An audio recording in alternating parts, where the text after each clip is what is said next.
Hi ECJs, it's very late on Monday night, but my name's Sandra and this is my vodcast. Looking at literacy, moving from the old times into the new times, moving from monomodal text, which I grew up with as a digital immigrant, and moving into multiliteracies and multimodal text, which we see all around us today. A vital shift in educating children,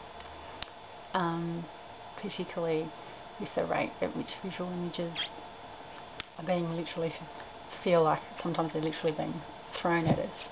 I think learning how to critically view these visual texts is so important for children as they are being aggressively marketed towards, and it's really important that they understand why people create these texts, what viewpoints are in them, and what the authors of them want people to think. As never before, children are being marketed as directly as consumers and are consumers of text. I often think of my in all of this, I often think of my 2.5-year-old nephew, who is still learning to speak, but can operate a DVD player and utilise 4 different remote controls to operate 4 different pieces of electronic equipment.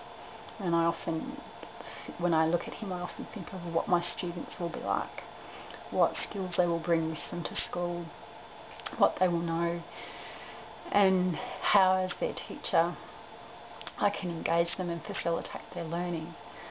I also think about teaching rounds that I've been on. To be honest, I haven't seen a lot of the multiliteracies approaches that Chris Walsh has been teaching us in lectures and has been writing about in his articles, but I was struck by his article titled "Creativity as Capital in the Literacy Classroom, Youth as Multimodal Designers in Teaching a Group of ESL Learners." I taught a group of Indigenous students last year in Arnhem Land who predominantly don't speak English as a first language. However, they did not have the same sort of access to ICTs at home that the children in this article had, and multiliteracy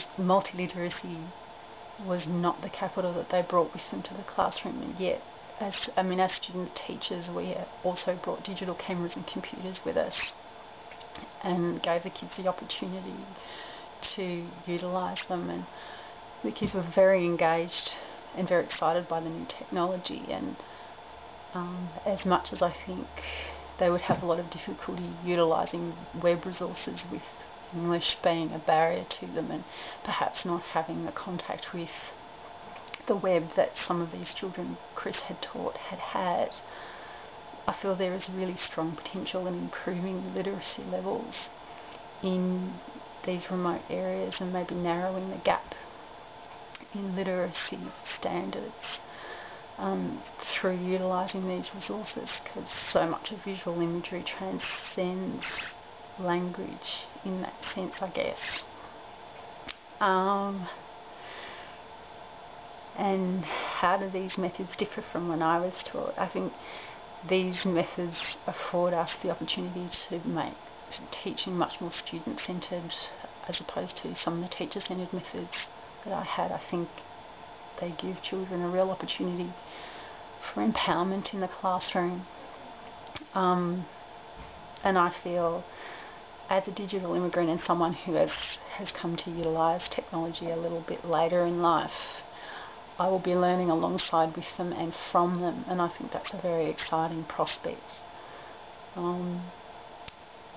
And it's something that I'm very much looking forward to. And I also think the changes that we are seeing now are part of a process that has always been in place. We have always been evolving as a species, and we've always responded to had to respond to our environment. So as technology changes and evolves, so too will our teaching practices, and I look forward to seeing what happens next.